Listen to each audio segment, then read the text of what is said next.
안녕하세요. 유라시아를 향한 창에 오신 것을 환영합니다. 이번 시리즈 슬라브 막이 오른다의 지난 제1막에서는 동슬라브, 그중에서도 우크라이나와 벨라루스에 대해서 알아보았는데요. 그러면 선생님, 제2막을 시작해 주세요. 네, 안녕하세요. 김지연입니다. 제2막은 서슬라브로 가보겠습니다. 서슬라브는 중부 유럽에 위치한 체코, 폴란드, 슬로바키아를 아우르는 개념인데요. 세 나라는 비슷한 지리적 위치에 있다 보니 비슷한 서름을 겪기도 했습니다. 오늘은 그 중에서도 체코와 슬로바키아의 비극적 역사와 그에 얽힌 예술 이야기를 들려드리도록 하겠습니다. 체코와 슬로바키아는 오랫동안 게르만족과 마자르족의 지배를 받았고 또 전쟁 이후에는 소련의 간섭을 받아왔습니다. 그런 와중에서도 체코와 슬로바키아 국민은 끊임없이 저항을 이어왔는데요. 먼저 제2차 세계대전 당시 나치의 지배에 대항했던 대표적인 암살 사건을 이야기해 드리겠습니다. 체코 북서부에 리디체라는 작고 평화로운 마을이 있었습니다. 마을 사람들 모두 가족이나 친구처럼 지내는 정다운 마을이었죠. 하지만 1942년 프라하에서 일어난 한 독일 장교 암살 사건에 대한 보복으로 나치는 이 도시를 완전히 쓸어버렸습니다. 제2차 세계대전 동안 나치는 바르샤바를 비롯해 수많은 도시들을 무자비하게 파괴했지만 그 중에서도 리지체만큼 참담한 운명을 지닌 도시는 없었습니다. 이곳은 물리적으로 완벽하게 소멸되었고 마을 사람들 역시 철저하게 제거되었습니다. 아이러니하게도 리디체의 비극은 리디체에서 확인할 수 없습니다. 마을 전체가 사라졌기 때문이죠. 리디체에 대한 기억은 프라하 시내의 한 성당에서 찾아볼 수 있는데요. 바로 키릴 앤 메토디우스 성당입니다. 현재 체코 독립운동 기념관으로 쓰이고 있는 이 성당의 지하실은 체코슬로바키아 레지스탕스들이 마지막까지 숨어서 버티다 죽음을 맞이한 곳입니다. 체코 정부는 당시의 현장을 그대로 남겨둔 채 이곳을 체코 영웅들을 위한 추모와 기념의 공간으로 만들어 놓았습니다. 지하실뿐만 아니라 위층 예배당과 성당 외벽에도 성스러운 장소에 어울리지 않는 총알 자국이 여기저기 박혀 있는데요. 일부러 그 흔적을 그대로 남겨놓음으로써 이곳이 얼마나 치열한 전투의 현장이었는지를 생생히 느낄 수 있게 해놓았습니다. 이곳 성당과 지하실에서 끝까지 싸우다 전사한 요세프 가브치크와 얀 쿠비시 등 7명의 대원들은 제2차 세계대전을 통틀어 가장 유명한 암살 사건의 주인공들입니다. 그들이 암살한 나치 장교 라인하르트 하이드리히는 나치 비밀경찰의 수장이자 히틀러의 오른팔이라 불리며 엄청난 영향력을 행사했던 최고위층 장교였습니다. 프라하에 부임한 하이드리히는 도착하자마자 계엄령을 선포하고 조금이라도 불온한 기미가 있는 인물은 모조리 체포함으로써 프라하 전체를 공포로 몰아갔습니다. 그 무자비한 폭정 때문에 프라하의 학살자, 금발의 야수, 강철 심장의 사나이 같은 별명으로 불리기도 했죠. 하이드리히 부임 이후 나치의 통치는 더욱 강압적이고 폭력적으로 변해갔고 더 이상 두고 볼 수 없다고 생각한 영국의 체코슬로바키아 망명 정부는 극비리에 암살을 준비하기 시작했습니다. 하이드리히 암살 작전에는 엔트로포이드 일명 유인원 작전이라는 암호명이 붙었습니다. 체코슬로바키아 망명 정부에서 파견된 요세프와 얀을 중심으로 암살팀이 꾸려졌고 치밀하게 계획을 세워나갔습니다.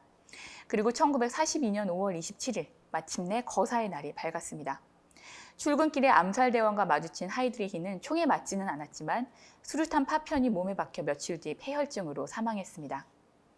거사를 마친 대원들은 키릴 앤 메토디우스 성당 지하실에 숨어서 바깥 상황을 주시하고 있었습니다. 히틀러의 오른팔이자 나치 최고위 장교가 대낮에 프라하 시내에서 그것도 겨우 몇 명의 레지스탕스에 의해 살해된 것은 정말 엄청난 사건이었고 독일 전체에 충격과 수치심을 안겨주었습니다. 분노를 주체할 수 없었던 히틀러는 하이드리히의 장례식이 끝나자마자 무자비한 응징을 명령했습니다. 복수심으로 똘똘 뭉친 나치군은 어떤 사소한 의심만 있어도 보복을 실행했고 그 복수의 화살이 뜻하지 않게 향한 곳이 바로 프라하 북부의 작은 마을 리디체였습니다. 사실 리디체는 이들 암살대원과 직접적인 연관이 없는 평범한 마을에 불과했습니다. 그러나 무슨 이유에선지 이 마을과 대원들 간에 모종의 관계가 있다고 확신한 나치는 사실 여부도 확인하지 않은 채 무시무시한 보복을 실행했습니다. 어쩌면 그들에게 사실 여부는 그다지 중요하지 않았을지도 모릅니다. 일단 본보기를 보임으로써 공포를 만들어내고 자신들의 분노를 표출할 희생양이 필요했던 거죠. 리디체는 철저하게 파괴되었습니다. 먼저 이 마을에 살고 있는 모든 남성들이 그 자리에서 모조리 처형당했고 여성과 아이들은 수용소로 보내졌습니다. 보복은 여기서 끝나지 않았습니다. 나치는 마을 전체에 불을 지르고 남은 잔해마저 탱크와 롤러로 밀어버렸습니다. 또 모든 공식 기록물에서 리디체라는 이름을 삭제해버렸습니다. 리디체는 물리적으로나 문서상으로나 하루아침에 흔적도 없이 사라지게 된 거죠. 한편 리디체를 파괴한 뒤에도 나치는 끈질기게 남살 대원들을 추적했고 결국 동료 중 한 사람이 그들을 배신했습니다. 6월 18일 새벽 수백 명의 나치군이 성당을 에워싸고 무시무시한 총격을 퍼붓기 시작했습니다. 몇 명의 대원이 총격전에서 목숨을 잃었고 나머지 대원들은 지하실로 내려가서 끝까지 저항을 이어갔습니다. 아무리 총을 쏘고 겁을 줘도 이들이 나오지 않자 나치는 결국 소방차를 끌고 와 지하실에 물을 퍼부었고 대원들은 스스로 죽음을 택함으로써 끝까지 이들에게 저항했습니다. 키릴 앤 메토디우스 성당 지하에서 벌어진 이 마지막 전투와 장렬한 최후는 1975년 영화 새벽의 7인으로 널리 알려졌고 최근에는 엔트로포이드와 철의 심장을 가진 남자라는 영화로 재조명되기도 했습니다. 특히 세 영화 모두 심혈을 기울여서 그리고 있는 마지막 장면, 지하실에 서서히 물이 차오르는 가운데 마지막으로 남은 두 대원이 서로의 머리에 총구를 겨누는 비장한 최후는 볼 때마다 가슴 뭉클한 장면 중 하나입니다. 지금도 키릴 앤 메토디우스 성당 지하실은 당시 모습을 그대로 간직한 채 대원들의 흉상을 만들어서 그들의 정신을 기리고 있습니다.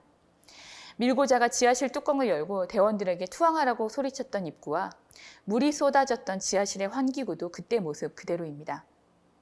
특히 바깥의 빛이 희미하게 새어 들어오는 환기구 앞에 서면 그토록 새벽을 보고 싶어 했으나 끝내 못 본 채 죽음을 맞이했던 대원들의 간절한 심정이 느껴져서 나도 모르게 숙연한 기분이 들게 됩니다. 그리고 지하실 입구에는 엔트로포이드 작전에 관련된 자료들과 대원들의 사진, 하이드리히의 장례식 사진을 비롯해서 리디체 마을의 비극에 대한 이야기가 상세하게 전시되어 있습니다. 초토화된 마을 모습과 죽은 사람들의 리스트, 보기만 해도 정말 마음이 묵직해지는 전시물인데요. 바로 그 전시의 마지막에 이런 말이 적혀 있습니다. 우리가 무엇을 위해 전쟁을 했냐고 후세 사람들이 묻거든 조용히 리디체의 이야기를 들려주십시오. 예전에 리디체 마을이 있던 자리에는 차마 다시 마을을 세우지 못한 채 기념비와 기념관만 조성되어 있습니다. 하지만 사람들은 결코 리디체를 잊지 않았습니다.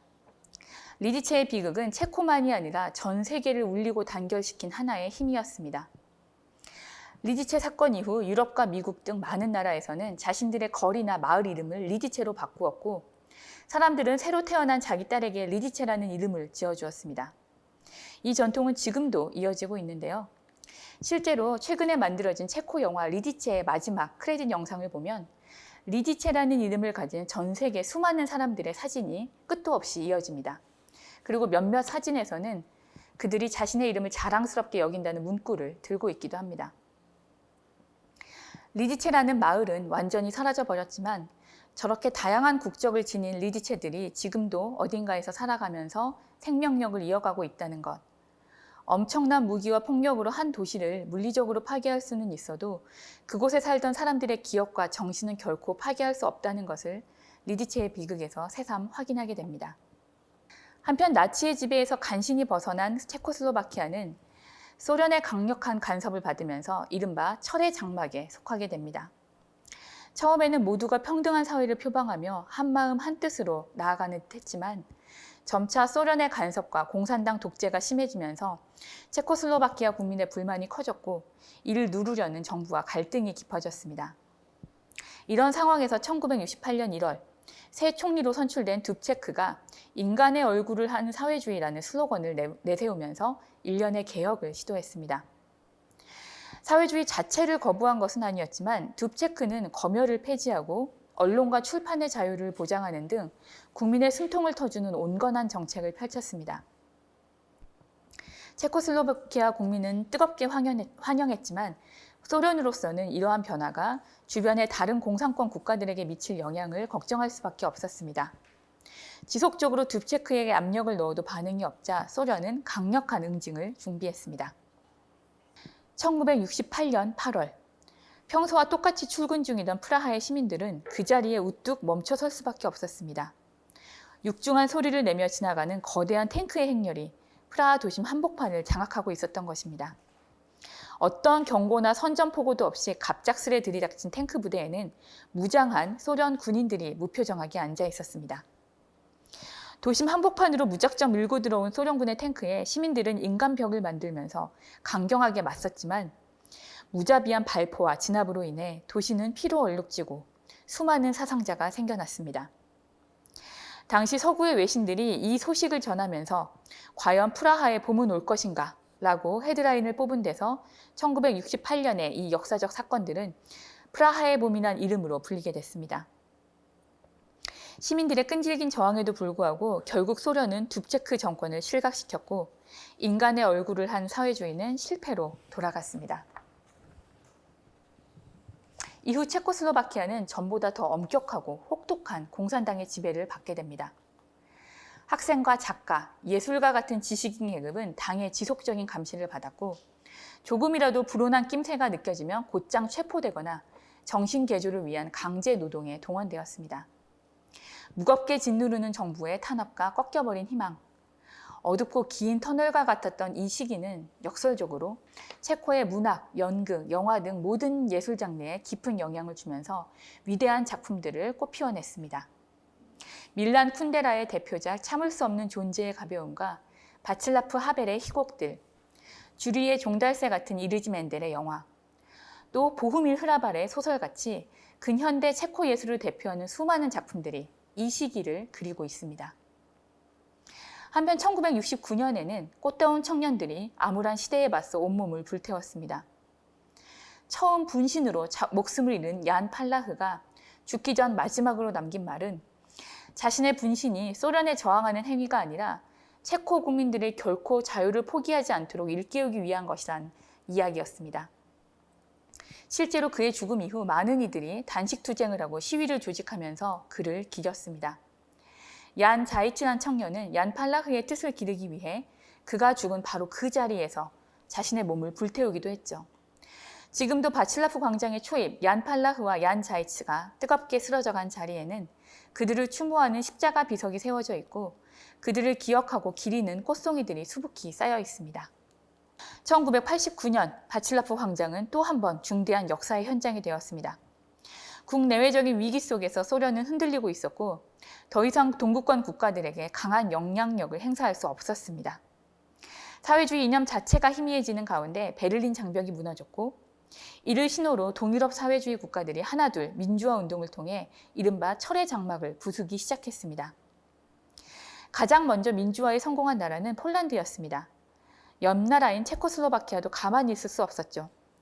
하벨을 중심으로 한 시민 포럼이 적극적인 행동에 나섰습니다. 하지만 지난번 프라하의 봄과 같은 유혈 사태는 전혀 없었습니다.